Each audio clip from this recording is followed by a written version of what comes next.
Hi hello नमस्कार मंडळी. रात्रीची जेवण झाल्यानंतर खूप थंडी होती म्हणून बेबीला मांडीवरच झोपवलं आणि स्वॅडल घेऊन स्वतः राहिली. मग सकाळी उठली आणि मस्त पप्पांकडे तो फिरत होता. मग त्याला जवळ घेतलं आणि मस्त त्याच्याला लाड करून दिले त्याने पण आणि त्यानेही लाड करून घेतले. मग अंघोळ वगैरे झाली आणि छानपैकी तो झोपला आणि झोपल्यानंतर ना मला त्याचं एक मोठं काम करायचं ते म्हणजे नेल्स काढायचे होते. कारण नेल्स थोडेसे वाढले होते आणि जेव्हा नेल्स वाढतात तेव्हा बेबी स्वतःच्या चेहऱ्यावर वगैरे ते ओरबडतात आणि जखम होते आणि मग त्याच्यामुळे इन्फेक्शनचे चान्सेस खूप असतात. म्हणून ना मी काय करते, वेळच्यावेळी बेबीचे नेल्स काढून घेते आणि मी काही ट्रिमर वगैरे यूज करत नाही.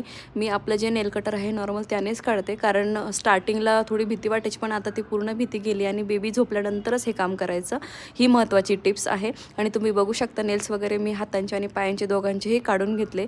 सो चलो हा व्लॉग मी इथे सेंड करते. भेटू नेक्स्ट व्लॉगमध्ये. तोपर्यंत बाय. तुम्ही तुमच्या बाळाचे वेळेची वेळ नखं काढा आणि काळजी घ्या. Bye bye.